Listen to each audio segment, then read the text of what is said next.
You're watching Public Affairs. Berkowitz is my name. Politics is our game, and we will be doing politics this evening because we have as our guest Cook County Commissioner Tony Peraica. He is a Republican. He is the Republican nominee for State's Attorney of Cook County. People would know he is in his second term. He was reelected in 2006 as a Cook County board member, but in that race he was also running in the general election for Cook County Board President. He was the Republican nominee. Todd Stroger, through a variety of machinations, what do we say? Machinations, fortuitous events. Somehow he became the Democratic nominee when his father had his stroke. After his father, John Stroger, won that Democratic primary and beat Forrest Claypool in a close election. The Cook County board bosses, township and ward bosses, and appointed Todd Stroger as the Democratic nominee, and in a close race he came out ahead. And the rest is history, as they say. He seems to be beating back all sense of reform, and there are critics of him from certainly the Chicago Tribune, I guess the Sun-Times. Yes. All sorts of critics, but there's a battle going on the Cook County Board. Get into that. This show is going to be about the battle that's going on in the Cook County Board, but it's also about the battle that's going for State's Attorney for Cook County. Tony Peraica is taking on Anita Alvarez. She emerged somewhat surprisingly from the Democratic primary, a tough Democratic primary. Perhaps we'll figure out how that happened and why she got to be where she is. And what are the differences between Anita Alvarez and Tony Peraica? And we'll tell you more about Tony Peraica, but let's start right then. If people are watching the show, Tony Peraica, and they're looking at you and they say, well, Anita Alvarez, she's a professional. She's been there 20 years in the State's Attorney's Office. This guy, she says we shouldn't have politicians, and there's nobody more political, you'd say, than Tony Peraica. So you got a politician, and you got a professional. And people are looking out there and they say, do we go with the professional, do we go with the politician? Tony Peraica, what do you tell them? Well, I am as you know, citizen politician.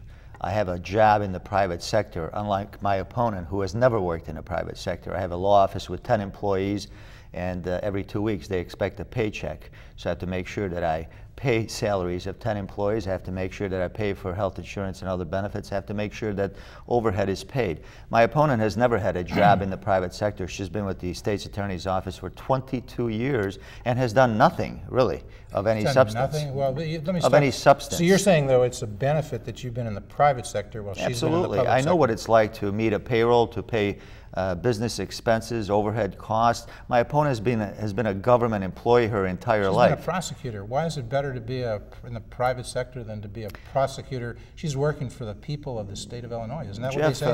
When they go to court, don't they say for the people of the state of Illinois? Right. They do say that, right?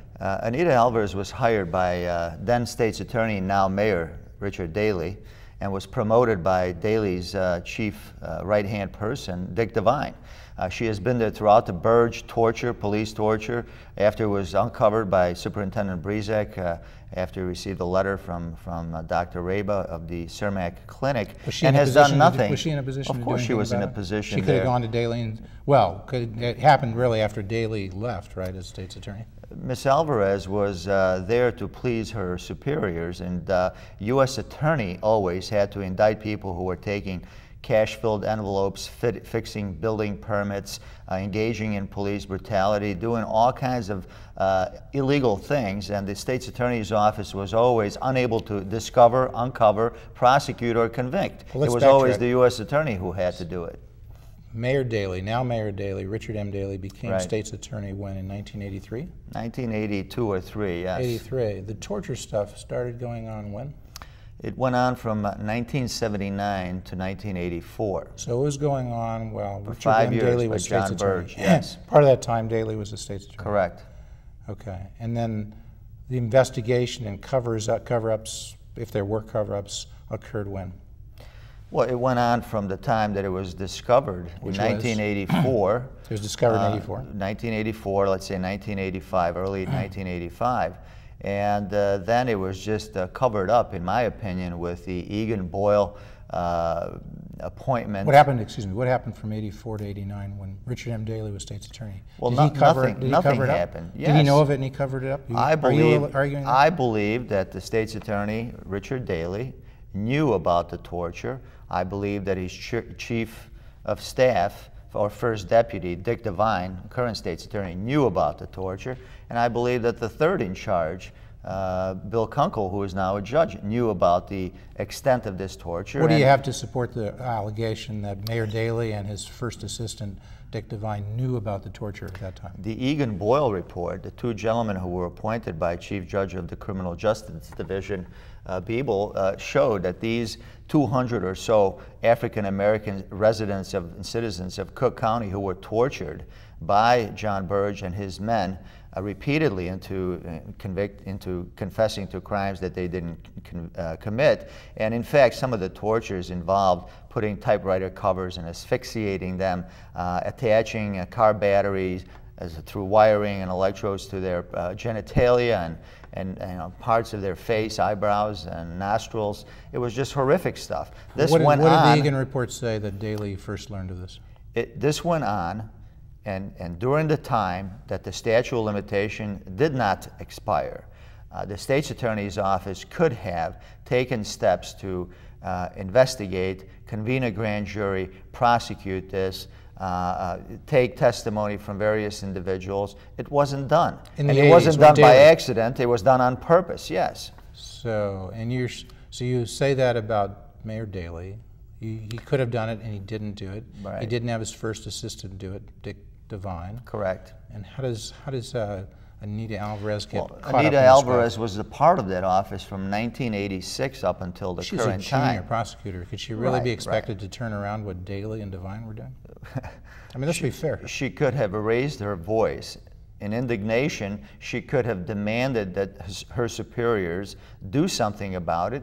She could have resigned. She could have. You're saying she knew about. She could have had a press conference. You're saying she knew there should have been an investigation and there wasn't. That's your allegation. Absolutely. There's no question about it.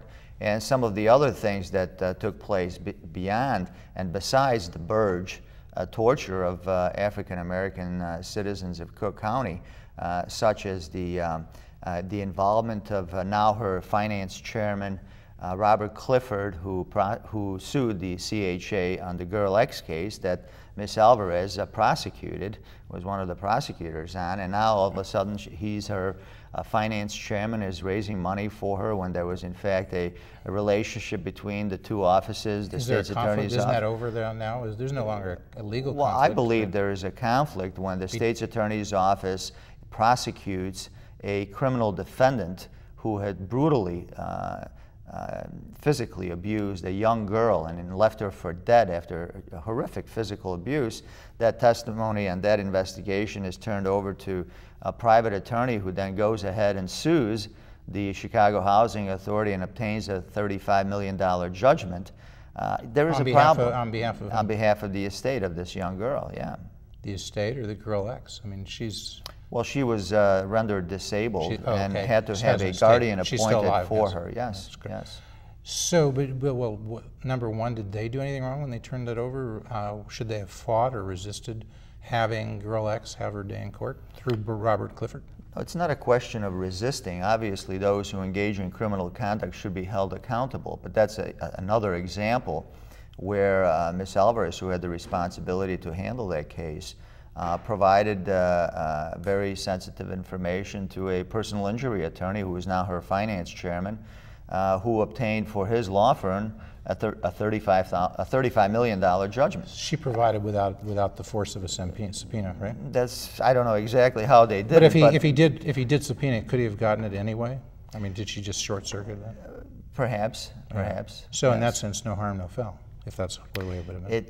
It's the Chick-Hearn rule of torts. You know that rule of torts? It raises the appearance of impropriety, Jeff, when you have a government employee who is prosecuting a criminal defendant turn over documentation to a private attorney who is suing a government entity and gets a $35 million judgment that you and I have to pay and all the citizens of Cook County. So you think maybe Clifford is supporting her for that reason? Is that what you're suggesting? Robert Clifford has made hundreds of millions of dollars by suing the citizens of Cook County. He sponsors things on TTW, Chicago Public, Wonderful. Chicago Tonight, Public TV. You wouldn't say they, I mean, they announce it occasionally that he's the sponsor, but they hardly ever say there's any conflict. Do you think they possibly Robert Clifford has sued the Oak Forest Hospital, County of Cook, on behalf of a woman who was severely injured by an anesthesiologist and has obtained a $36 million judgment in that case. He has sued the county taxpayers regarding the fire at 69 West Washington, has obtained in excess of $100 million. You're saying Clifford feeds off of Cook County, and now he's trying to be a part of Cook County. Now he's trying to be a part of Cook County by supporting Anita Alvarez. He's trying to cover both sides of the equation, and that's inappropriate. Covering all bases? When you have a personal injury private attorney suing the county of Cook, that the state's attorney's office has the responsibility to defend, and they settle these cases and get hundreds of millions of dollars, and now all of a sudden he's using that same money to finance Ms. Alvarez's campaign. I have a problem with that. Well, and we've asked Anita Alvarez to come here. We contacted her this week, as we contacted Commissioner Peraica. I contacted her on a personal number, never heard back. Contacted the campaign, never heard back. So if they're out there, we're fair and balanced. We'd like to have Anita Alvarez on as the Democratic nominee for State's Attorney of Cook County, both separately and together with Commissioner Peraica. So she's not here, but that's her choosing. She didn't return our calls.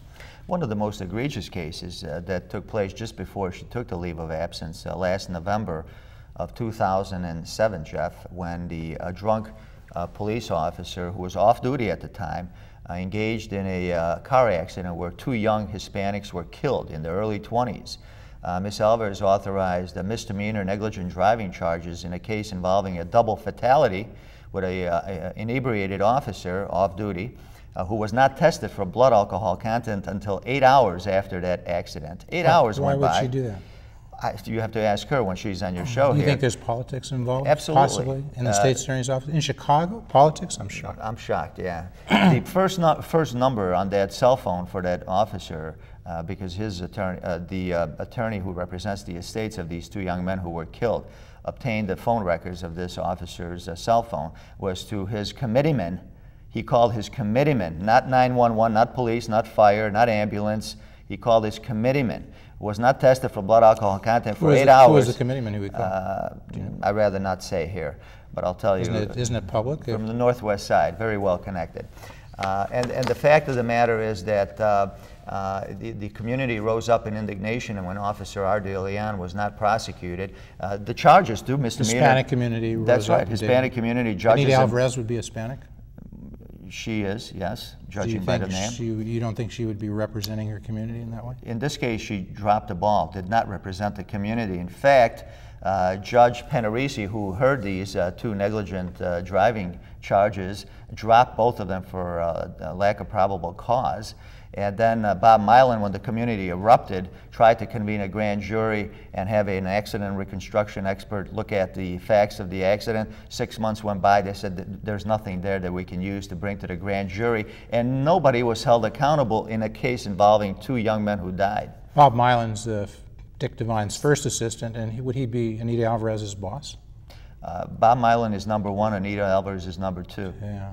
So he couldn't remedy that, is what you're saying. He didn't remedy this. He could have. Have you spoken with Anita Alvarez? Grand juries indict a ham sandwich if you bring facts before it. And in this case, involving a double fatality, couldn't do it. If it was you and I, we'll be looking at involuntary manslaughter, Jeff. And this officer got away with an accident involving a double fatality. What does your opponent, Anita Alvarez, say? You've had a chance, I'm sure, to ask her. She refused to go on the Hispanic television stations Univision and Telemundo, where I did give several interviews, and this was a lead story for 3 days running after the accident. She refused to do anything except give an email response, and refused to provide any comment as to why she only charged the officer with 2 counts of negligent driving. So that's point one, get politics out of the state's attorney's office. That's You're running correct. on that. What's point two? Politics permeates not only use of prosecutorial discretion in terms of who should be or should not be prosecuted. Politics also determines who is hired, who is promoted, who is the head of a department or a bureau in the state's attorney's office. Politics determines all of the decision-making at that office, because it's one of the most important offices, as you know. How many attorneys are there? There are 900 assistant state's attorneys. A total number of 1,700 employees work there. Okay, and the state's attorney oversees that. That's right. That state's attorney is whoever's elected, you or Anita Alvarez. Right. Currently it's Dick Devine. Right. You run that office. That's right. The basic premise of our campaign is that corruption equals higher taxes. The reason that we have such high tax burden in Cook County, the highest sales tax of any municipality or county in the country, possibly the world, the highest real estate tax burden, the highest excise and home rule taxes across the board, is because of the corruption that permeates all three branches of government, judicial, executive, and legislative, and is present in copious amounts at the state, county, and city levels. Each of the three levels are being investigated by the U.S. Attorney's Office, never by the state's attorney in any case. So there is a relationship between your current job as Cook County board member Yes. and running for Cook County board president, which you did in 2006, and now running for state's attorney, right? Because you're saying you're familiar with kind of the economics of the office. I've been a lawyer for 25 years, practicing both in civil and criminal areas of the law. I've been at the federal and state courts. I've been on the county board for the last 6 years as a commissioner and as a member of the litigation committee, where all cases that are brought against the county are brought to the litigation committee to be either settled or authorized for trial, or you know, we are the oversight body that reviews the litigation in civil and criminal areas. But she would probably argue if she were here, she's not, but we'd like Anita Alvarez to be here, but I'll help her out on this one because fair and balanced. I mean, she'd say, Tony Peraica, you've never argued as a prosecutor to put any of these people away. You've never argued a misdemeanor case. You've never argued a felony case. You've never been a prosecutor. How can you oversee 900 people? How can you exercise leadership? They say, Tony Peraica, we don't even know if he could do what they're telling him to do, what he's telling us to do. For 25 years. You understand that argument. For 25 years, I've run my own business. Yeah, it's like 4 or 5 people there. Excuse me, if I may answer. For 25 years, I've run my own business successfully. I was not on the public dole as a government employee. I made my money in the private sector, and I have defended hundreds of people in criminal defense matters where I know how the opposition works. So I have the political, and I was actually elected to an office for the last 6 years, and she has never run for office before. But she says has she's been not on the government payroll. She cites that as she says she's not one of the boys. You know, Listen, and the boys ran against her. And you believe that? You believe that? I'm just saying, we're asking as the viewers, why shouldn't the viewers believe that she's not one of the boys? She was running, she said, as an independent. She was running. Bob Milan had Dick Devine's support. She didn't. Right, but Dick Devine is supporting Howard Brookins her now. was running. Tom Allen was running. Larry Suffren was running. Dick Devine is endorsing Anita Alvarez. The boys. Dick Devine is endorsing Anita Alvarez. Mayor Daley is endorsing and supporting Anita Alvarez. Anita Alvarez won the 11th Ward, Mayor Daley's bastion. She won Ed Burke's ward, Dick Mell's ward, Madigan's ward. 13th Ward, 14th Ward. Yeah, these are wards that are won not by accident. You're saying Jeff. Daley was really supporting her I believe unofficially? that they were behind the scenes supporting her and not their designated candidate. But Tom Allen won some wards too. Did he win the 19th and 23rd? He did. Lipinski's ward? He did.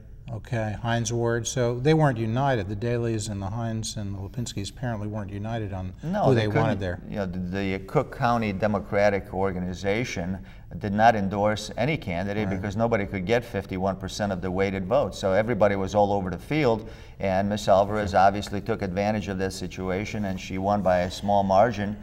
She won 26% of the Democratic primary vote. But Burke, Daley, Madigan, Mel supported her. Otherwise, she would have not won these controlled wards as she did. Okay. And now she'll have Hines and Lipinski and all of that. You're saying Democrats become united always. I don't think Democrats are united on anything, and they're not going to be united on Ms. Alvarez's You're going to win the campaign. 19th Ward and the 23rd Ward? You're going to get. I've won them in the past. You can get Dan Lipinski and Bill Lipinski to support you? I've won them in the past against Todd Stroger, and I will work very hard to win the support of the 19th Ward and the 23rd Ward residents. You spent your time, you cut some teeth, right? Growing up in the 23rd Ward as an adult, as a young adult, right? That's correct. You know those guys. When I was single, a teenager, I lived in the 11th Ward, and I know a lot of people there. I still go to St. Jerome Croatian Catholic Church, which is my parish, in the 11th Ward. I have lived after I was married and bought a home in the 23rd Ward, and I worked with Bill Lipinski's political organization before I became a Republican in '94. So I know these folks personally. Okay, but look, we got to get to this because the people, they don't really care about any of this. What they care about is street crime. We hear in the papers Chicago crime. Would you say, is it out of control in Chicago now? Street crime, rapes, murders going up rather than down? Is that happening in Chicago? That's part of Cook County? Chicago is known as the murder capital of the United States. Chicago is known as the heroin capital of the United States. People are blaming the new superintendent of police.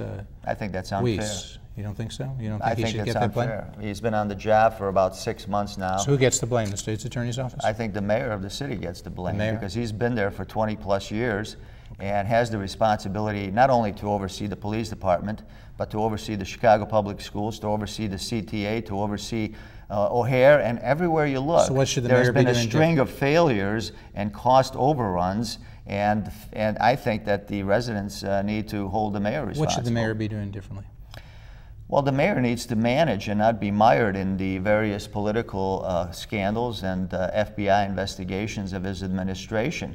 The 7th Circuit Court of Appeals just recently affirmed a Robert Sorge conviction, which clearly found that they were engaging in massive political hiring. 5,800 individuals were hired by Robert Sorge, who had kept meticulous lists of all these people and who their sponsors were. We have the hiring scandal. We have the asphalt scandal, the wrought iron scandal. Does that relate to the state's attorney's race? Of course it does. The state's attorney never investigated any of these criminal activities. They would say the U.S. attorney is doing this. They don't want to get in their way.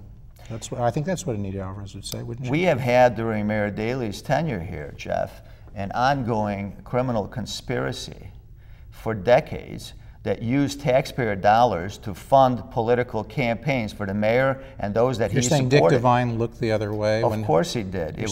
Dick Devine was mayor's chief of staff when he was state's attorney. Do you think that he was going to investigate his former boss? I think that's implausible. Did Anita Alvarez look the other way? Of course she did. Could she have done for 22 years. Could she have changed it? She could have, if she wanted to, but she was part of the political privileged class there in the state's attorney's office, and she looked the other way for 22 years as all this criminal activity went on. So does that public corruption, if it was going on, does that explain the rise in street crime currently? Does it explain the high murder rate? Yes, it does. How does one interact with the other?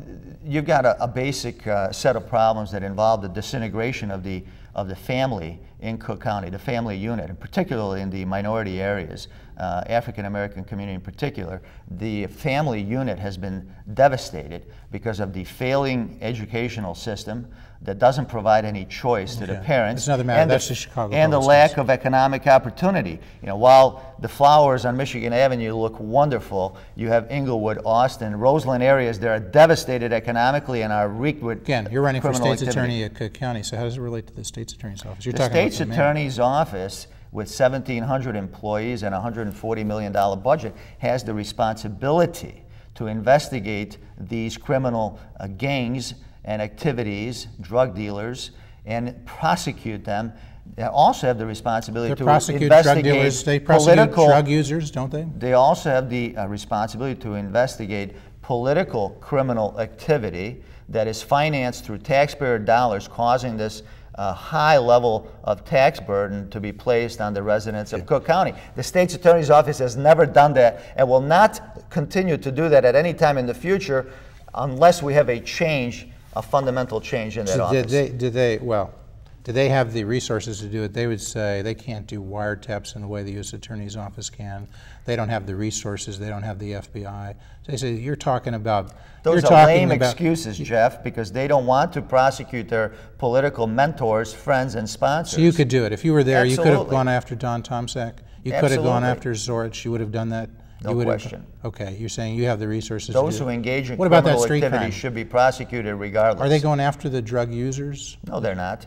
The accident that we just had yesterday on the Eisenhower Expressway, where kids were coming from Wheaton to buy heroin in the public projects, which are 6 blocks away from the Chicago Police Department headquarters. I mean, kids from Wheaton know where to buy heroin, and they come 6 blocks away from the Chicago Police Department headquarters, yet the police doesn't know, the 14,000 officers can't figure out where the heroin is being dealt from. I find that incredible. But these are, you say they're self-abusers. I've heard you say that, and you're saying they're putting too many resources into self-abusers, prosecuting.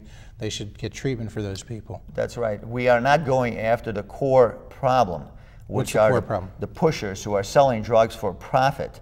We go after the self-abusers and fill the 26th in California jail with self-abusers. Why don't we People go buy after the small pushers? quantities. Why wouldn't they go after the pushers? Well, that's a very good question. Why don't they? Well, you tell me. But they're not doing it. They're not using their investigative powers and tools to go after the drug dealers, to go after those who engage in person-to-person crimes, who engage in breaking and entering. Everybody knows they went after R. Kelly. Was that a good idea? The state's attorneys went after R. Kelly for 6 years and spent untold tens of millions of dollars only to lose the case that should have never been brought. When the witness, alleged witness, who is also a person against whom this act was committed, stated that it wasn't her, that she didn't participate in it, you know, they should have done something else except waste taxpayer money for 6 years. You would have gone after the pushers.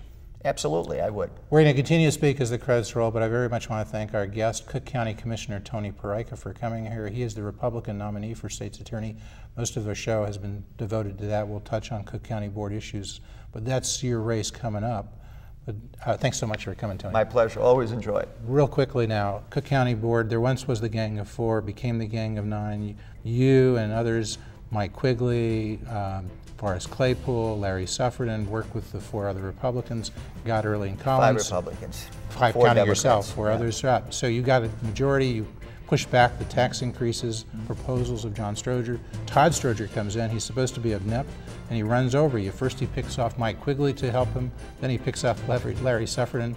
Is it all over? We've had this massive increase in Cook County taxes, sales tax. What are you going to do? Can you change that? I'm supporting a 1% sales tax rollback.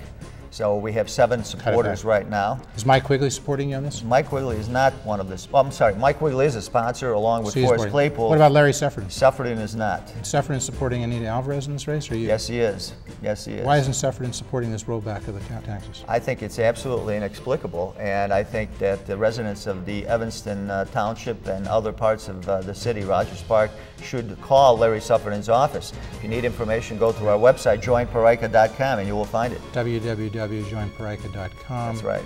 Okay, and so, and also, Forrest Claypool is working with Pat Quinn to have a state initiative to allow people to vote. There's personally to repeal the Cook County tax. I support what Lieutenant Governor Quinn is doing. I worked with him on the. And you support Claypool on that? I support Claypool as you well. You and Claypool are almost blood brothers, right?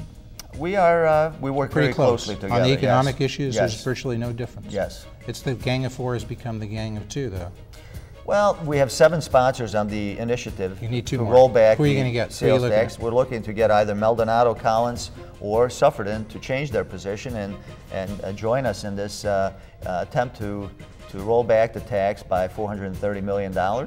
And I think that we have a very good chance of succeeding. It's not going to be easy, it never is, but I think we have a chance. If you get elected state's attorney, do you need more money? Would you need to get somehow more money to run that office? No, I promise the residents of Cook County I will never vote or support or request a tax increase. I will work with the budget that I'm given, and we'll make sure that that office functions without. Are minorities sufficiently represented?